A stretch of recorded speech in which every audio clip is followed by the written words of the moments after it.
ED के radar पर राज ठाकरे। जी हां, जांच एजेंसियां सरगर्म होती हुई दिखाई दे रही हैं। दिल्ली में शिकंजे में है सीबीआई के पी चिदंबरम, तो ईडी के निशाने पर है राज ठाकरे। महाराष्ट्र नवनिर्माण सेना यानी MNS chief Raj Thackeray ED के सामने पेश हो चुके हैं। ईडी दफ्तर में उनसे पूछताछ भी जारी है। राज ठाकरे से कोहिनूर सीटीएनएल को आईएलएफएस से मिले कर्ज के सिलसिले में पूछताछ की जा रही है। ख्याल रहे कि कोहिनूर सीटीएनएल में आईएलएफएस के जरिए 850 करोड़ रुपए की सरमायाकारी की गई थी। इससे पहले उन्मेष से भी पूछताछ की गई थी, जो कि साबिक वजीर आला के बेटे हैं, और अब आज की तारीख मुकर्रर की गई थी। राज ठाकरे को तलब किया गया था, तो राज ठाकरे ईडी दफ्तर पहुंचे कुछ देर पहले और इस वक्त ईडी उनसे पूछताछ कर रही है। महाराष्ट्र नवनिर्माण सेना के चीफ हैं राज ठाकरे, तो ईडी के सामने पेश हो चुके हैं। इससे पहले अगर तैयारियों की बात करें तो किसी भी नाखुशगवार वाक़े को लेकर दिल्ली पुलिस की बात करें तो उनकी तरफ से चाकू चौबंद इंतजामात किए गए हैं। 4 पुलिस स्टेशन के तहत आने वाले इलाकों में धारा 144 नाफिज कर दी गई है। और हमारे नुमाइंदे वसीम अंसारी लगातार हमारे साथ जुड़ रहे हैं। इस वक्त ईडी दफ्तर में क्या कुछ सरगर्मियां चल रही जानने की कोशिश करेंगे। ईडी दफ्तर से हमारे साथ जुड़ रहे हैं वसीम अंसारी। वसीम, बताइएगा, ये पूछताछ अभी जारी है, क्या कुछ बड़ी बातें कुछ निकल पर आ पा रही हैं सामने? देखिए, राज ठाकरे 11:25 पे ईडी ऑफिस में पहुंचे हैं और इसी बिल्डिंग के फर्स्ट फ्लोर पे इनसे पूछताछ की जा रही है और लगातार 1 घंटे से भी ज्यादा वक्त बीत चुका है और ईडी के जो अधिकारी है उनसे कई सवाल कर रहे हैं। इस वक्त हमारे साथ प्रशांत जी है, वो अंदर की पूरी खबर रखे हुए हैं। प्रशांत जी, बताइए किस तरह के अंदर की जो जाँच है, किस तरह के सवाल उनसे? बिल्कुल, देखिए, ज्वाइंट डायरेक्टर जो है सत्रभद्र, वो डायरेक्टली राज ठाकरे से पूछताछ कर रहे हैं और पूछताछ की प्रक्रिया जो है हमने शुरुआती दौर में देखा। इस मामले में कोहिनूर सिटी जो कंपनी थी और जो आईएलएफएस की लेन देन की प्रक्रिया थी, आईएलएफएस ने दिखाया कि मैं बहुत लॉस में हूँ। 90 करोड़ में उन्होंने 250 करोड़ रुपए के शेयर्स बेच दिए थे। उसके बावजूद भी उसी कंपनी को फिर फंडिंग करना, लोन देना, ये तमाम चीज़ें थी। लेकिन राज ठाकरे का रोल आप ध्यान में रखें तो उस वक्त था जब वो उन्मेष की कंपनी में बतौर पार्टनर थे। उस वक्त किस प्रकार की लेन देन की प्रक्रिया की गई, क्या डॉक्यूमेंट्स थे, क्योंकि अगर कोई कंपनी किसी को लोन देता है तो विटनेसेस लगते हैं, कागजी कार्रवाई होती है, तो तमाम वो चीज़ें हैं और जाहिर सी बात है कि ईडी की जांच पड़ताल की प्रक्रिया एकदम अलग होती है। उन्होंने नोटिस दी थी आज के दिन और यही वजह है कि 11:25 पर राज ठाकरे यहाँ पर पहुंचे हैं और उनके सवाल जो है बिल्कुल रेडी है। राज ठाकरे से पूछे गए सवाल से अगर उनके जवाब से ईडी संतुष्ट होगा तो आगे की प्रक्रिया, ईडी का मूवमेंट क्या होगा देखना होगा, क्योंकि हमने देखा कि उमेश को 2 से 3 बार ईडी तलब कर चुकी है और पूछताछ की प्रक्रिया में कई घंटे भी बिताए हैं। तो ऐसे में राज ठाकरे से कितने घंटे पूछताछ होती है, ये अपने आप में बड़ी बात है। और जो सवाल ईडी पूछेगा लेन देन की प्रक्रिया को या लोन प्रक्रिया को, तो उनके जवाब से क्या ईडी संतुष्ट होता है, ये अपने आप में बड़ी बात होगी। एक बार पूछताछ की प्रक्रिया खत्म हो जाएगी तो देखना होगा कि इस पूरे मामले में अगला स्टेप ईडी क्या कुछ करती है। जिस तरह से पूरी प्रक्रिया चल रही है ईडी के साथ, तो वहीं पे कहीं ना कहीं पूरे मुंबई में भी एक तनाव भरा माहौल है। हमने देखा है कि उनके साथ जब राज ठाकरे अपने घर से निकले थे उस दौरान उनकी फैमिली के मेंबर्स थे, लेकिन जब राज ठाकरे यहाँ पहुंचे तो अकेले ईडी के ऑफिस में उन्हें जाना पड़ा और उनकी फैमिली के मेंबर्स हैं उन्हें दूर रखा गया है। उनकी वाइफ उनके साथ थी, उनके बेटे उनके साथ थे, बालानगर जो नेता थे वो उनके साथ थे।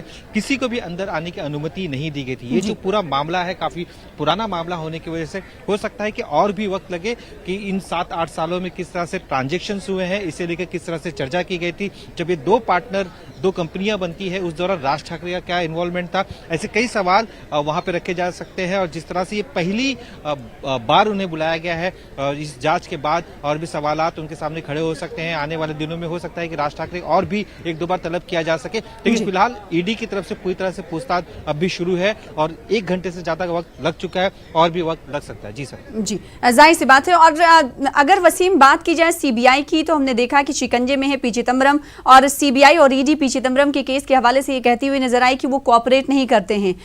ऐसे में अगर राज ठाकरे के ताल्लुक से ईडी को ऐसा लगता है कि वो कोऑपरेट नहीं कर रहे हैं, पूछताछ की जो प्रक्रिया है, प्रोसेस है, उसमें कोऑपरेट नहीं करते हैं, तो शिकंजा मजीद कसेगी ईडी? जी जरूर हो सकता है कि जिस तरह से ईडी का एक प्रोसेस होता है पूरा काम करने का, उसी के आधार पे वो किसी भी नेता से या कोई भी आम आदमी है सभी से उसी तरह से चर्चा करती है और उसी के आधार पे वो पूरे मामले तय करते हैं। हम प्रशांत से जानने की कोशिश करते हैं इस पूरे मामले में, अगर ईडी के कामकाजों को लेकर राज ठाकरे पूरी तरह से सहयोग नहीं करते तो किस तरह का प्रोसेस हो सकता है, क्या उन्हें इन पे शिकंजा और भी कसा जा सकता है, किस तरह से आगे लिए? बिल्कुल, देखिए इसमें कोई दो राय नहीं है। हमने छगन भुजबल की भी कार्रवाई ईडी दफ्तर में देखी थी। शुरुआती दौर में जब छगन भुजबल की तरफ से सही जवाब ईडी को नहीं मिला तो पहले उन्हें डिटेन किया गया, उसके बाद अरेस्टिंग की जो प्रक्रिया है उसे पूरी की गई।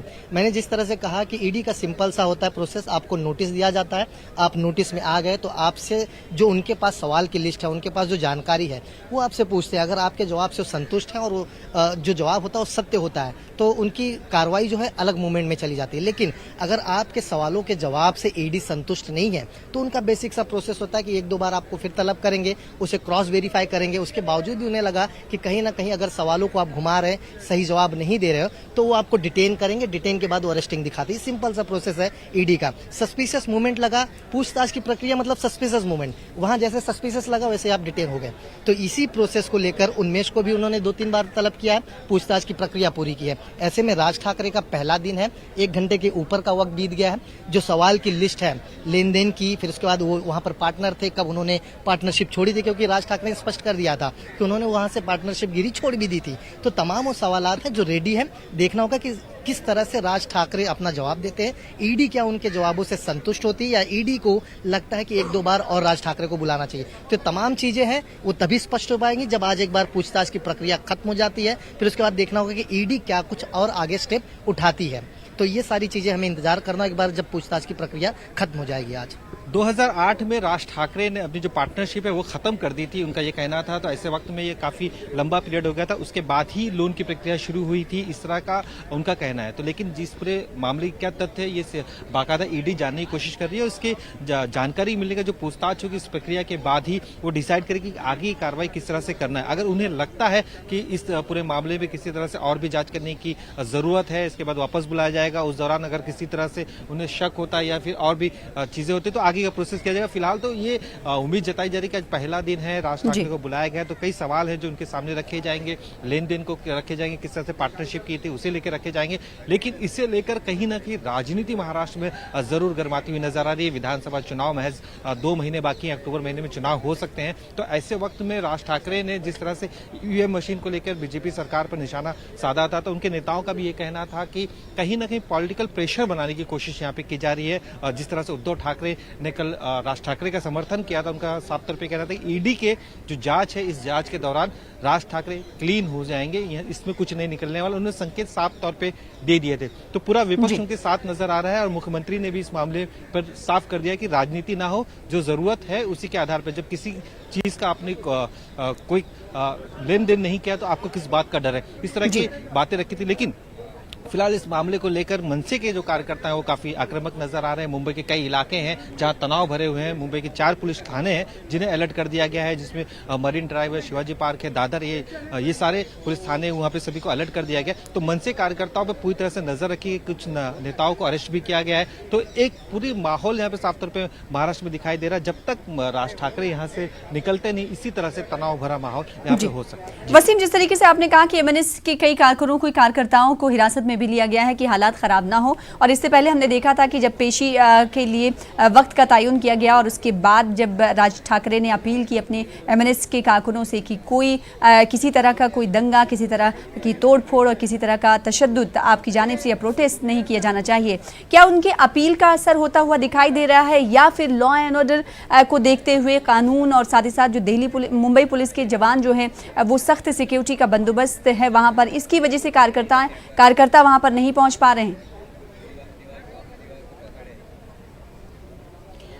ईडी के कार्यालय के बाहर तो सिक्योरिटी मैं आपको दिखाना चाहूंगा। अभी ये जो पूरा इलाका है ये काफी भरा हुआ इलाका कहा जाता है, ये ब्लाड पियर का इलाका है। लेकिन जिस तरह से ईडी के ऑफिस में जब राज ठाकरे यहाँ पहुंचने वाले तो लगभग 1 किलोमीटर दूर तक पूरे ब्रैकेट्स लगा दिए हैं। किसी भी आम आदमी को यहाँ पे आने जाने की अनुमति नहीं है, साथ ही किसी भी गाड़ियों के यहाँ पे आने जाने की अनुमति नहीं दी जा रही है। 1000 से ज्यादा पुलिसकर्मी यहाँ पे तैनात हैं और हर जगह पे ये किसी को भी जमा होने की अनुमति नहीं दी गई है। और जिस तरह से धारा 145 4 लागू की गई है उसे लेकर। और जिस तरह से अगर मंच नेताओं की बात करें, जिस तरह से लगातार पुलिस विभाग से जो चर्चा कर रहे थे, पुलिस के अधिकारियों से प्रशांत जी ने भी बात की थी, मुंबई के और कौन कौन से इलाके में, जिस तरह से आपने अधिकारियों से बात की, कौन कौन से इलाकों में तनाव है और वहाँ पे उन्होंने सुरक्षा व्यवस्था बढ़ाई? बिल्कुल, देखिए, जैसे ही बात सवेरे से चली तो उसके बाद मुंबई के 4 ऐसे इलाके हैं, दादर, शिवाजी पार्क, एमआरए और मरीन ड्राइव जो टाउन में आता है बेसिकली, और दादर, शिवाजी पार्क जो मनसे का गढ़ माना जाता है। तो ऐसे ये 4 पुलिस स्टेशन हैं जिनके अंतर्गत धारा 144 लगा दिया गया है। डीसीपी जो साउथ के हैं, जोन 1 के निशानदार, वो खुद मौके पर सवेरे से लगे पड़े हुए, बैरिकेटिंग किया गया है। ऑफिस से लेकर 500 मीटर दूरी तक चप्पे चप्पर पुलिस जवान तैनात किए गए ताकि राज ठाकरे को आने में किसी प्रकार की दिक्कत न हो। और यही वजह है कि अपने घर से 10:20 पर निकलना, उसके बाद 11:25 पर पहुंच जाना। अगर मैं तस्वीरें दिखाने के लिए कहूं कि आप देखें तो जो गेट पे बाउंसर्स हैं ये राज ठाकरे के, जो उनके साथ गाड़ी में आए थे, लेकिन उनको रोक दिया गया, दरवाजा लॉक कर दिया गया, सिर्फ राज ठाकरे को ऊपर जाने दिया गया है। यानी कुल मिलाकर देखा जाए सुरक्षा के लिहाज से जो राज के जो कार्यकर्ता थे उन्हें सवेरे डिटेन किया गया। संदीप देश पांडे को जो है हिरासत में लिया गया क्योंकि वो दादर इलाके में रहते हैं और दादर जो राज का गढ़ माना जाता है, तो वहाँ किसी तरह की हरकत ना हो, इन्हीं बातों को ध्यान में रखते हुए शिवाजी पार्क और दादर के एरिया जो है वो धारा 144 के अंतर्गत लगा दिए गए। और टाउन में क्योंकि ईडी दफ्तर है तो मरीन ड्राइव और एमआरए में धारा 144 लगाया गया।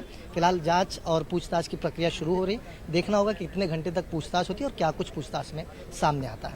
सुरक्षा व्यवस्था के लेकर काफी इंतजाम किए गए हैं पुलिस अधिकारियों की तरफ से, और साथ ही जिस तरह से ईडी के अधिकारी लगातार पूछताछ कर रहे हैं, इसमें कई बातें सामने आ सकती हैं, उसके बाद ही आगे की जो प्रोसेस है वो सामने आ पाएगी। जी, जाहिर सी बात है। तो ईडी दफ्तर से तस्वीरें भी दिखा रहे हैं और सिक्योरिटी सख्त है, हमारे नुमाइंदे लगातार इस पर नज़र बनाए हुए रखे हुए हैं। अब देखना ये होगा कि पूछताछ का ये प्रोसेस कितने घंटे तक मजीद चलता है, क्योंकि 1 घंटे से ज़्यादा का वक्त हो गया है। ईडी दफ्तर में मौजूद हैं राज ठाकरे, उनसे पूछताछ जारी। अब देखना ये होगा कि जब ये पूछताछ मुकम्मल होगी उसके बाद क्या ईडी दोबारा इन्हें पूछताछ के लिए तलब करती है या नहीं। बेहद शुक्रिया आप दोनों का हमारे साथ जुड़ने के लिए और तफसीलात से बातचीत करने के लिए। फिलहाल इसी के साथ इस बुलेटिन में इतना ही, दीजिए इजाज़त, आदाब।